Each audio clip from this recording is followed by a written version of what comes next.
Bonjour à toutes et à tous, bienvenue dans votre journal de ce jeudi 19 octobre. On fait le point sur l'actualité vendéenne à la mi-journée.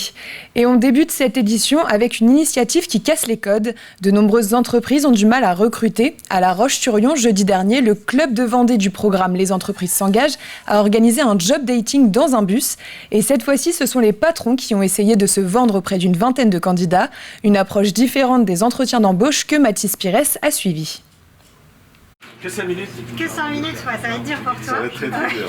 Mais tu vas y arriver. Et si on inversait les rôles ? C'est aux demandeurs d'emploi de mener l'entretien et aux patrons de se vendre. À La Roche-sur-Yon, l'opération Recrute ton boss aide les métiers en tension à trouver de la main-d'œuvre.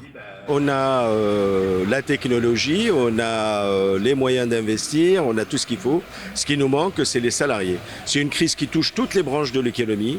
Et du moment où ça touche toutes les branches de l'économie, nous, la branche de l'hôtellerie-restauration, qui souffrait déjà du manque de personnel de l'époque, souffre encore un peu plus. Il faut multiplier ce genre d'expérience, parce que je trouve que c'est une bonne chose qui remet les choses en place.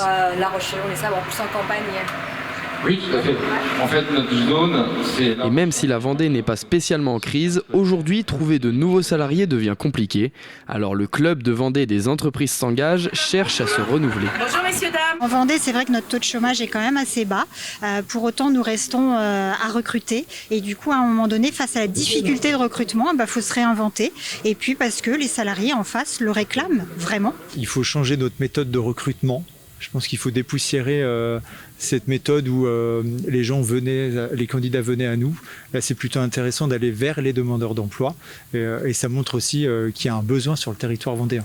Encore faut-il plaire à la vingtaine de demandeurs d'emploi, seulement 5 minutes accordées aux patrons pour les encourager à venir chez eux, une manière de désacraliser le poste de directeur et de déstresser les candidats. Pour les demandeurs d'emploi qui sont souvent stressés, ça leur permet d'avoir un autre mode de fonctionnement et donc de pouvoir se relaxer un petit peu plus et du coup montrer leur potentiel. On a plus le besoin du patron du coup et de ce qu'il recherche. Et c'est moins stressant aussi d'être seul à seul. Ouais, pourquoi c'est moins stressant ? Parce que on se sent pas visé ou il parle à tout le monde et on voit au moins comment il se tient avec plein d'autres personnes. Et à la fin des 2 heures, certains des demandeurs d'emploi sont repartis avec des perspectives d'embauche, signe du succès de l'événement. Et nous cherchons... 5 collectivités vendéennes ont signé avec Orion une convention d'accompagnement à l'innovation lundi dernier. Il s'agit de La Roche-sur-Yon, des Sables d'Olonne, du Pays des Herbiers, de Fontenay et de Saint-Gilles-Croix-de-Vie. L'objectif est de créer une vraie technopole vendéenne à l'horizon 2025 en accompagnant les entrepreneurs à développer leurs projets de demain en plusieurs étapes. D'abord, de vérifier que le projet est innovant. Ça, c'est quelque chose qui est déchirant parce qu'on a tous l'impression quand on monte un projet qu'il est innovant, qu'il est le meilleur du monde et c'est normal. Et puis ensuite, on va l'accompagner pas à pas dans la structuration parce que ça part un petit peu dans tous les sens quand on est créateur et c'est là aussi normal. Donc on va essayer de canaliser un petit peu les esprits et puis on va accompagner dans certaines rédactions de dossiers pour faire par exemple de l'étude de faisabilité ou de l'étude de marché, donc aller chercher des financements pour accompagner ces premières phases de l'entreprise et de la création également de l'entreprise. Regardez ces images, c'était samedi dernier. Cette quinzaine de salariés de l'hospitalisation à domicile Vendée ont participé à un run and bike, un parcours de 50 km entre les Sables d'Olonne et La Roche-sur-Yon.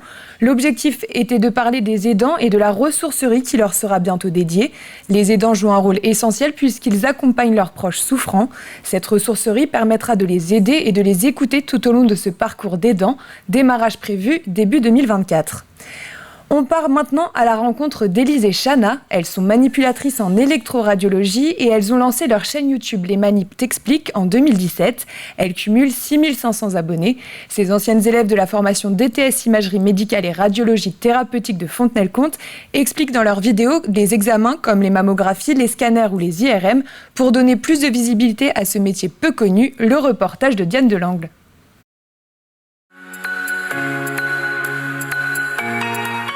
Le scanner est donc composé... Ce sont des youtubeuses en blouse blanche. 2 manipulatrices radio ont eu l'idée de lancer leur chaîne sur les réseaux sociaux, Les Manip t'expliquent. Pour expliquer un petit peu le métier aux patients, mais aussi de manière générale pour faire connaître le métier qui est peu connu. On nous prend souvent pour des infirmiers, pour des radiologues, et on ne connaît pas bien le métier de manipulateur en électroradiologie médicale. Donc c'est pour ça qu'on a créé tout d'abord cette chaîne YouTube en mai 2017, et par la suite on a créé donc un compte Facebook et Instagram qui permet d'avoir une relation un peu plus privilégiée avec les étudiants, avec les professionnels et aussi avec les patients qui nous posent quelques questions au sujet de leurs examens médicaux. YouTube, Facebook, Instagram et depuis peu TikTok avec des vidéos plus humoristiques. Les Manip t'expliquent s'adressent à une communauté de patients et d'étudiants selon les supports. Sur YouTube, on va plutôt retrouver des vidéos qui vont expliquer les examens. Par exemple, passer une IRM, qui est l'examen en général qui fait le plus peur aux gens parce qu'on entend beaucoup de choses à propos de cet examen, de cette machine qui fait beaucoup de bruit. Et ça peut être souvent impressionnant pour les patients. Et on essaie justement de montrer que ce n'est pas si impressionnant que ça. Donc il y a passer une IRM, passer une radiographie, etc. À peu près tous les examens qu'on peut rencontrer quand on est patient.